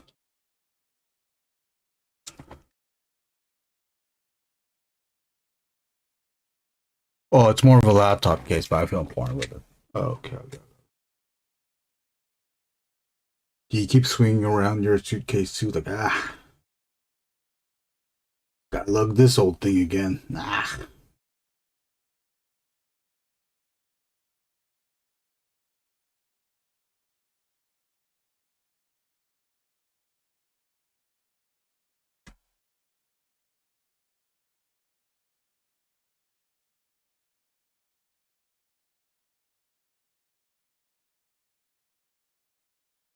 What I wish was done with these pages was that the gross out page, I kind of wish that was its own splash page. But we gotta get the story going. And even still, I mean, I widened out that gross out panel where it's an open panel. So it's pretty big. It's a little bit bigger than half the page. So there's still an impact. What I'm doing now is trying to decide what size to draw the hair. Another thing too is that I have two 03s at the ready. 2 03s in hand, in stock on the in the container of pens. I think one of them is dying out. That's why I took the other one out. But I'm still trying to use the last amount of ink in the dying 03. I kind of want to go thickened line with the hair. We're gonna test it out. Was this 10? Some things too. I don't know if anybody else does this. Practice. If it's a line of beauty or a long line, I will practice the motion of the line that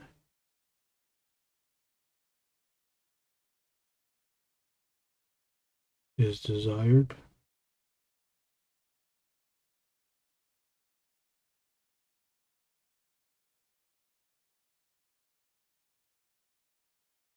Oi, too much. But sometimes, just like we just saw, the intended line does not get drawn, even if you keep practice.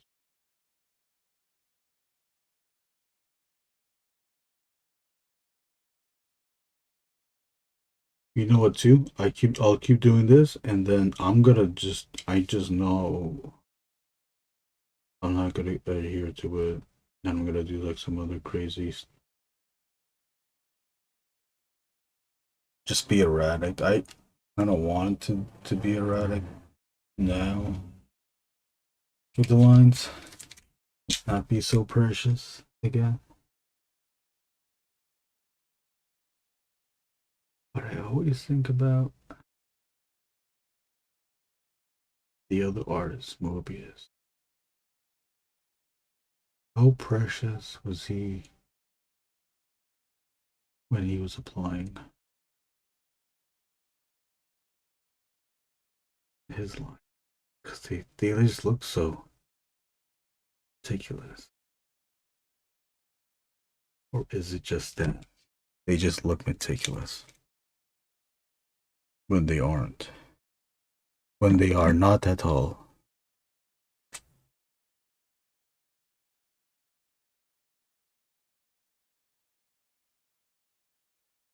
I'm sure many of you noticed that the Sewer Boys 2 ad has been playing throughout the stream. My dumbass did not put the link in the comments where I could have pinned it throughout the whole stream, but I'm going to do it now because it's the end of the stream. And it's just how dumb I am. Another thing to show how stupid I am, I pulled up the wrong window that contained the link. The link also includes, the link to the preview page also includes the WonderCon 2025 Day 2 recap by Comic Book Keepers, wherein they interviewed some of us about Sewer Boys. The people that were interviewed were Amon Winkle, a new Sewer Boy, Nathaniel Osoyo, and Sean Lenad, and my bitch ass also spoke as well.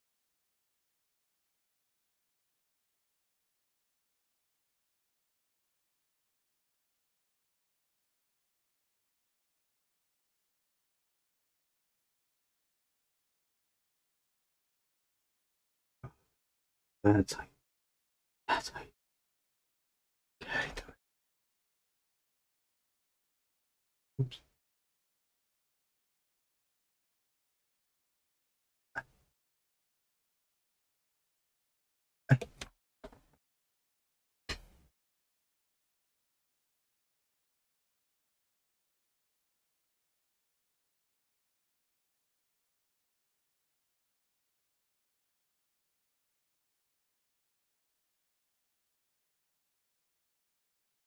Yeah, I could have been using this whole time. You think you know all the pens, and you realize you could have achieved it faster. Okay, I think I have to change the angle of this. This.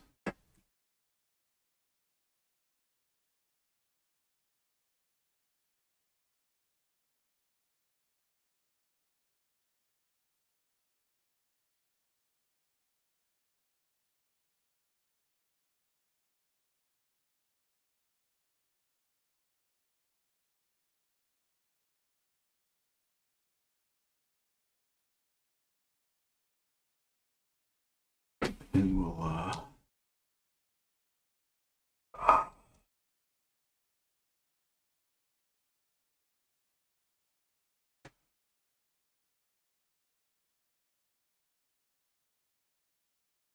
just masking off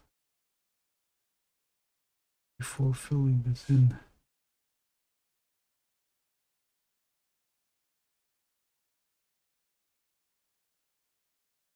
The operation ones. Ooh.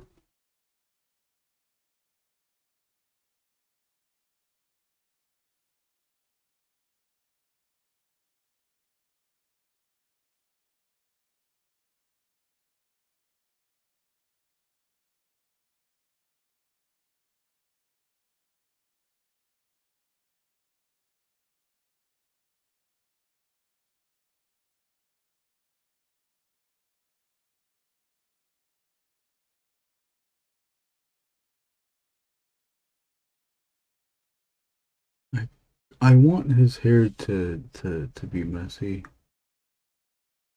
Can always be in the state of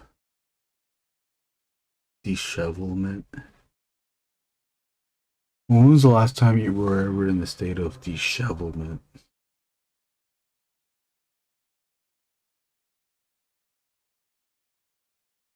At what point in your life were you the most disheveled?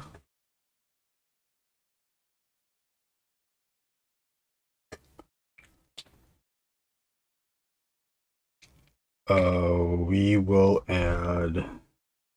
We won't do the indie ink. We'll just use. Oh, we won't do the bottle indie ink. We'll just use pocket brush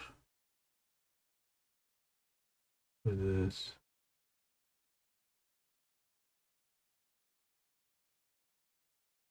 Once again, thank you for watching.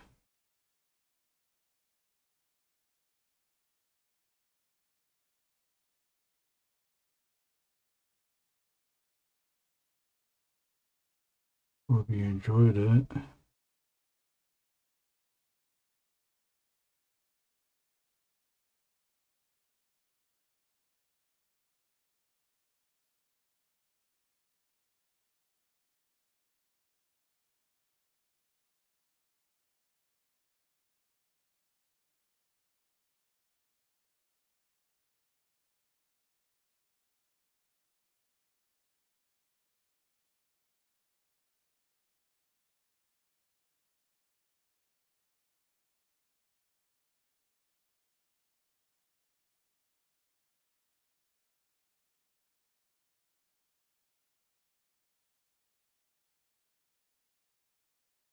To watch another episode of Daredevil.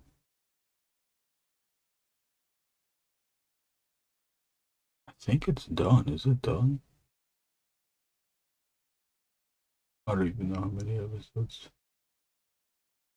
it's supposed to be. How many episodes are you supposed to be?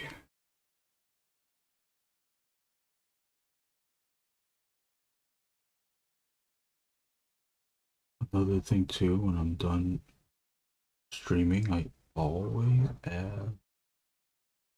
always come back to the drawing and then I just keep adding more to it. That feeling of dissatisfaction with the drawing, also thinking that I should be done with a drawing once the stream is over. It's like, that's impossible. It's okay that it's not done, that I wasn't finished on the stream. It's just a little bit, a little feeling of guilt, though, that it wasn't completed on the stream, depriving the viewers of seeing it at the same time. Hey, that's... I think I'm just being narcissistic things. Oh my gosh, my viewers didn't get to watch this. The drawing being finished, so you know, who gives a shit?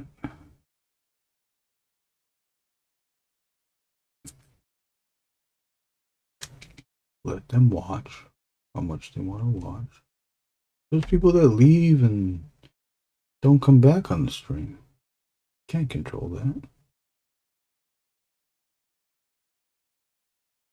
People that pop in to say hi, and then they eventually leave. They don't say goodbye.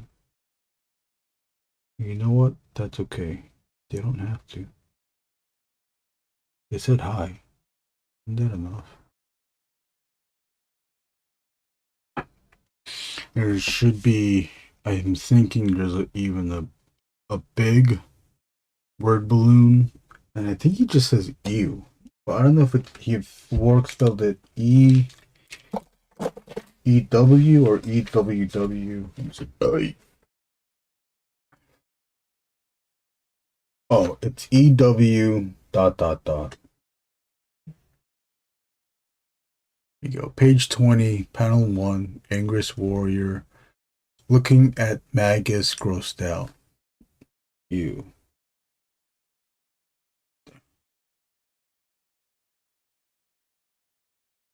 I think that's it. No effect lines in the background. Nothing else needed. Also, now looking at it again, wanting to add more lines. But I'm pretty much done.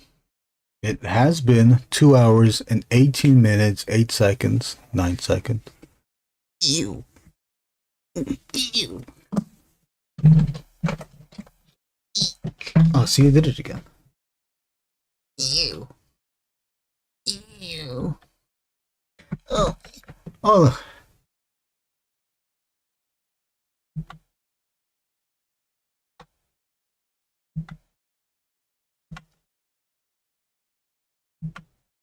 Ew. Ew. Oh,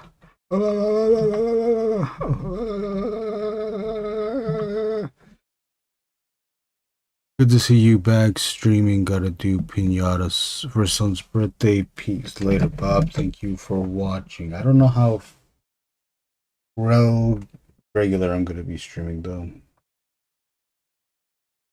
I have one page. I got this page and another page printed out, ready to go, ready for inking.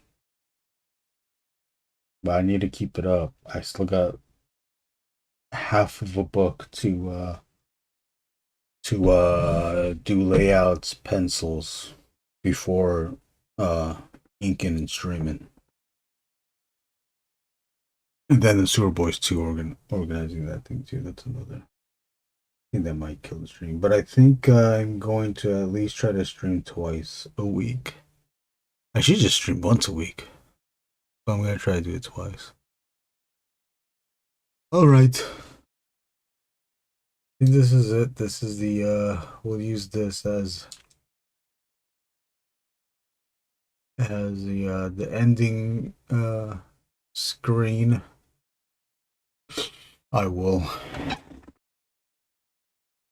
I use the last 20 seconds of the YouTube stream so that I can have a background for the ads or the videos that show up on here. Just like the best for the view or the most recent is up here, and then best for the viewer video is down here, and on this side is the subscribe button. I guess I could, you know what, I could shut this off too, then I'll be on my walk. Oh, the sun's already set. Here's the rest of the page. You can have a better context. We'll go back down up to here and do the 20 seconds. Thank you all for watching. I hope you have a great day and a great night. Currently 7:19 here in Long Beach, California, Lakewood, California. Coming in, dropped in the weather just a little bit, a few degrees down, 72 degrees. I'm gonna go on my walk for about, I average about 48 minutes to just less than 2.5 miles. I do want to walk more, but my feet get hurt. Get bent, get hurt. JG, thanks for the stream. Now I need to fix some dinner. Enjoy your walk. Thank you. Enjoy your dinner. Peace, everybody.